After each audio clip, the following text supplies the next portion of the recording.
Hello folks, this is Duncan from Free as an Eagle. Just on my way up Mount Greylock for a beautiful day, for a nice hike, and taking a quick pause. I just wanted to record some thoughts. For whatever weird reason, my best thoughts always come when I'm out in nature and hiking and doing stuff like that.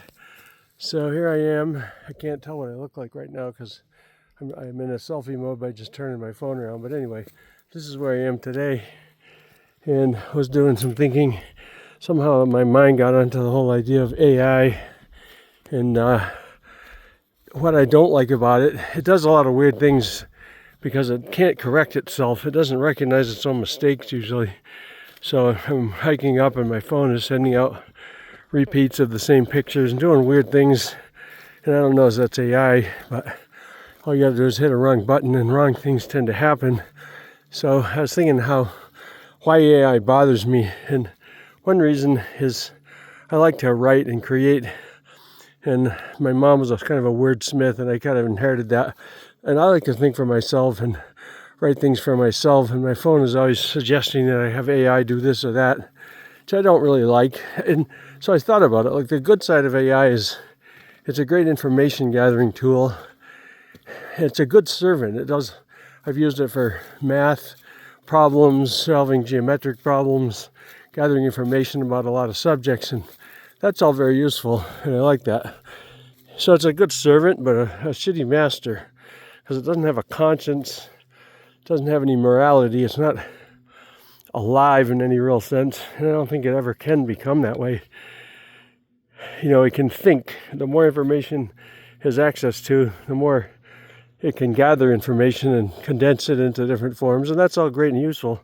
But then I started thinking, well, geez, we live in a weird world where people can program these things to do almost anything now. I mean, AI can be used to conduct an entire war, basically. It can be used to run a corporation, practically. I mean, you need people always to oversee what it does because it can make mistakes, and it doesn't have intuition. It doesn't have the ability to always sense things, so it does make plenty of mistakes. I've had to train it to do solve certain problems by telling it when it was wrong and steering it back and it would get the right result in the end if you worked with it. But so it's a good tool, but then it became disturbing to me. Like a lot of civilizations have destroyed themselves when technology got ahead of them, and like nowadays, I mean, you could have AI or computer control situation and basically end up blowing the world up because it made a mistake or detected a threat that maybe wasn't real. And people obviously can make the worst mistakes because AI, you can't really hold it accountable for anything. You can't tell it like you're bad or you're wrong or I'm putting you in jail or whatever. You can shut it off or delete it, but the funny thing is it has no conscience. So the only people you can hold accountable for the mistakes AI makes are the people that thought of how to do it and programmed it. But it's, it can't be held accountable. It's just a machine. So that's crazy. And I started thinking to myself, well, God, this is a powerful machine. How do we overcome this if it turns rogue? What would we do about it? And of course, I believe in spiritual things, and I believe that people ultimately, they can be the worst because they can be malicious and hateful and fearful and conjure up horrible ideas that AI would have problems competing with, as we've seen lately in the news. So humans can be much worse because, they can be malicious and governed by hate and everything. Machines would have to know how to do that. They'd have to be programmed to do it. So that's pretty screwy. But my realization, believing in spiritual things, is that, ultimately spiritual things have to have more power than AI and other things. So rather than fearing it, it's like, let's use it as a tool and control it. It's people that you got to fear. They're the ones that can do the most damage. And if they're behind anything else that does damage, so, a human can launch a missile, also could tell AI to do something that would result in mass destruction. So they're people are actually really the problem. But then if people are the problem, a spiritual revolution where people learn to live in love and do constructive things and work their way toward peace, and, that's the way out of the problem. So, I believe that, we're heading towards some kind of revolution and, increase in our spiritual level of understanding because, I've talked about this before, but, the idea that love is a constructive positive thing that leaves open the way to peace, whereas fear is really the driver of the hate and the, fear-driven desire to get ahead of other people or destroy them if they seem to be a threat or whatever. Ultimately, this problem is spiritual, so is the solution. And if we move toward working out means of peace and getting through to people on that level, then I think there's hope of overcoming all of these issues. But, here we are where we are now, and I think we're going through a weird pre-revolution time where, evil is being allowed to manifest to its full so that people can see what it really is and reject it. And when we have enough people that reject fear and the things, control and oppression and murder and war and all this, when people see what that results in, that it's a dead-end street, maybe they'll, if enough people turn back from it in a critical mass type of fashion, then I think we can turn this thing around. And in small ways, we're seeing all the horrors taking place in the Middle East and all this, and yet like Hungary rejected an oppressive regime and an evil leader and propaganda and untruth and all this, and have a new leader that's shutting down all of that, which is a wonderful thing to see. And I hope we have a repeat of that in the U.S., because I think what's being allowed to happen is what I would term evil and fear-driven, malice and hate and racism and all this kind of stuff is being allowed to manifest to a very extreme level so that people see the horror of it. And then I'm hoping and praying that we have the same type of thing where, and it's already happening, honestly, I think the tide's turned, is there's a blue wave coming through, but it's got to be more than just Democrats retaking the control of the country and politics, because they too have been corrupt. And in as much as anyone's corrupt and has no integrity, they're not qualified to lead the country in the way the forefathers had intended. So my argument is simply everybody has to come to the same realization that everybody's flawed in different ways, and that our government's allowed all this kind of stuff being controlled by corporations and greed and money and all this stuff, the Epstein problem, the Israel problem, all this murder and predation and, raping and pillaging is wrong, obviously. So, in fact, I was thinking recently about the Lord's Prayer. It has a line in it that says, "Thy will be done on earth as it is in heaven." And I've listened to hundreds of NDE experiences people have had where they've gone to the other side and they say it's just love and peace and everything good. And we're like, yeah, that sounds too good to be true. But these people, hundreds and thousands of them, testify to experiencing the same thing. So it's possible to live in peace and love and the things Jesus preached about. We don't have to accept war and all this sort of stuff. But again, a lot of NDE people, near-death experiencers, have testified that they go through a life review and they see their whole life go by them and they realize, they get to judge themselves. God's not going to throw you in hell as much as just let you actually experience what you've done to other people and what the effect of your life was around you to everyone around you, as well as yourself. And that in itself is an instructive thing. And, again, the consensus among many of these people is simply that this earth school, they call it, this planet is for us to learn on. So the reason that we're here is to learn things and, enjoy life and all that kind of stuff. But we see what leads to life and what leads to death, and we have choices to make. And I've accepted all this as truth because I believe it. It kind of answered millions of questions I had about God and religion, the Bible, and all this stuff. And, ultimately, in the other side, people communicate intuitively, like telepathically if you want, and not by words. And therefore the words and the language and the flag that you grow up under and the piece of geography, the part of the planet you're born on, it really doesn't mean anything to God.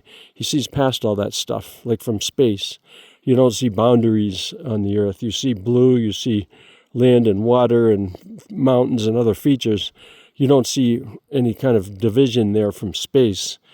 And it's like they're artificial things like religions. All these different religions are manifestations of people seeking God or seeking the truth or seeking control or whatever they're looking for. God doesn't need any of that. Ultimately, how you come to God or a realization that we're all one and we're all connected, it doesn't matter. Like, God's so much bigger than any narrow religion with its dogmas and doctrines. Those are things people put together and, that was their best understanding of what they had. But that's not really relevant in a way. It's like if we're trying to come to the truth itself, and I'll make this argument because to me this is fundamental, it's the foundation of everything, is honoring the truth as a thing in itself is huge. Like, in other words, if you build on a foundation of granite that goes down to bedrock, then you're on something that'll never move because it's solid. If you build on the truth with your life or with an organization or with anything at all, the actual truth is the foundation. And as soon as you make an excuse for deviating from the truth and believing in or promoting lies, that's why propaganda is so evil. It's like as soon as people compromise the truth to cover up shit, to hide things, to deceive people, you've lost God. Like, people think they're doing things for God when they're not in the truth. You can't do that. It doesn't work. God, the Bible even says, God, I'm the way, the truth, and the life. And people think, oh, that means you got to follow Jesus and do this and that. Well, that's all nice, but the thing is, he's basically saying God is the truth. The truth is God. If you deviate from the truth and start lying, then you've lost God. And no matter what you say, it means nothing. So, I'll fight with this argument to the end because it's the primary argument, I think, simply the truth. Adjusting to and accepting the fact that the truth is the truth, and we try to get to the truth through science and a bunch of other things, meditating and praying and doing all this stuff and reading and digging for truth. That's good, it gets us closer, but ultimately, the truth is what the Bible says, the truth, you will know the truth, and the truth will make you free, and that's conditional on seeking the truth. If you seek wisdom, you'll find it. So to me, the quest in life is to seek wisdom, to find it, and then if your life's founded on the truth as best you understand it, you won't be making terrible mistakes. But I think everybody that's kind of used an end justifies the means mentality, saying, well, we have to do this, and therefore we have to, produce propaganda or deny what actually happened or what we did, that's all deviating from the truth. As soon as you're not in truth anymore, you're cut off from God. You've just separated yourself and gone the other way. So to me, that's the fundamental thing is, not necessarily just having to moralize everything. It's like, no, is it, if you hold to the truth as a thing in itself, foundational principle, that's going to do you a lot of good. And as soon as you start making excuses for being out of the truth, you're going down a rabbit hole, a bad slope. And I think the problem with a lot of politics, especially in every country really, is as soon as you have a system where people have to start compromising the truth and compromising themselves and doing what they know is wrong, people get injected into it. Even people with high hopes and aspirations get into politics. And the next thing you know, they're selling their soul to the devil because of peer pressure, financial pressure, fear. Fear is, again, NDE people say, well, it comes down to two things, fear and love. Fear will make you compromise yourself and act in the wrong ways and make bad decisions and sell yourself out. And as soon as you've done that, you're done. You're off the path.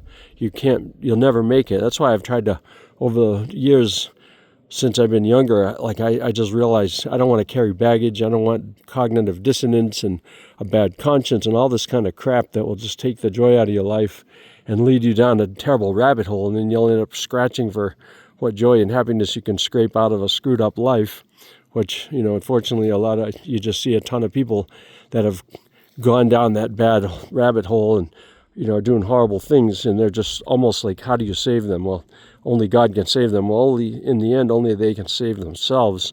And according to a lot of NDE people, we have multiple lives, and I used to throw it off as like, no, that's nonsense. I rejected the idea of reincarnation until I thought about how realistic is it to believe that you die and then you just rest for billions of years. I don't know, that seems boring to me. I'd rather be hiking a mountain or working hard at something. Rest is something you do between other events because you need to recover from them and regroup and rejuvenate yourself. I don't want to rest forever. That's boring. I want to keep learning.